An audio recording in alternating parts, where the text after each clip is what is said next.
नमस्कार. निलिमा चॅनलवर आपलं मनपूर्वक स्वागत आहे. आज आपण करूया भाजून मसुराची आमटी. ही आमटी करण्यासाठी मी अर्धी वाटी मसुरा घेतलेले आहेत. साधारण 2 माणसांना पोळी आणि भात याबरोबर ही आमटी पुरेल असं हे प्रमाण आहे. मोठ्या गॅसवर या मसुरा 3 ते 4 मिनटं चांगल्या भाजून घेऊया. त्यानंतर थोडासा गॅस बारीक करून मंद आचेवरती या मसुरा 2-3 मिनटं पुन्हा भाजूया. आता तुम्ही पाहू शकता मसुराला थोडेसे डाग पडलेले आहेत. मसुरा भाजून झालेल्या आहेत. या एका पडघ्यामध्ये काढून घेऊया. मसुरा चांगल्या 2 पाण्यातून चांगल्या स्वच्छ धुवून एका कुकरच्या भांड्यामध्ये काढून घेतलेले आहेत. त्यामध्ये 2 पट पाणी घालून थोडीशी हळद, चवीला थोडंसं मीठ घालून या मसुरा आपल्याला कुकरमध्ये शिजवून घ्यायचे आहेत. अगदी 2 ते 3 शिट्ट्यामध्ये मसुरा चांगल्या शिजतात. आज मला कुकरमध्ये भात पण लावायचा आहे, म्हणून मी ह्या मसुरांबरोबर भाताचा डबा पण लावते आहे. आता आपण ह्या कुकरच्या 3 शिट्ट्या करून घेऊया.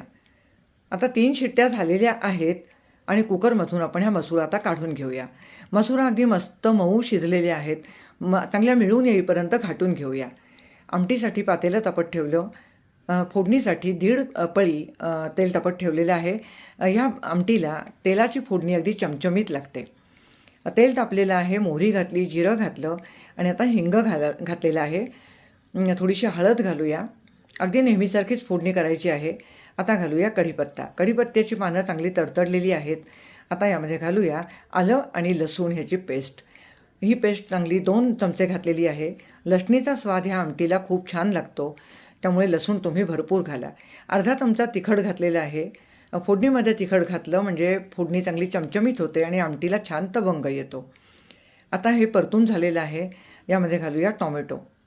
टॉमॅटोसुद्धा आपल्याला चांगला 3 ते 4 मिनटं परतून घ्यायचा आहे. टॉमॅटो परतून झालेला आहे.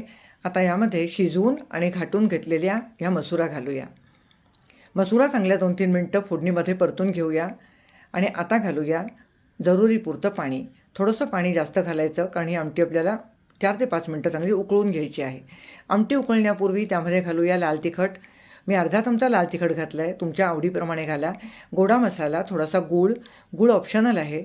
1 आमसूल घातलेला आहे आणि चवीपुरतं मीठ. आमटी उकळतानाच ह्यामध्ये थोडीशी कोथिंबीर घालायची, म्हणजे स्वाद छान येतो. ओलं खोबरं. आणि आता ही आमटी आपल्याला 5 ते 7 मिनिटं चांगली उकळून घ्यायची आहे. आमटी मस्त उकळलेली आहे. घरात मस्त घमघमाट सुटलेला आहे. आता वेळ झाली आहे आमटी सर्व करण्याची. मस्त गरमागरम मसुराची आमटी, गरमागरम भात, त्यावर तुपाची धार, बाजूला थोडीशी काकडी, घडीची पोळी आणि तळलेला पोह्याचा पापड. असा मस्त बेत तुम्ही नक्की करून बघा. अगदी घाई गडबडीच्या वेळेला पटकन होणारा हा बेत आहे. आमटी आवडली तर लाईक करा, शेअर करा, सबस्क्राईब करा.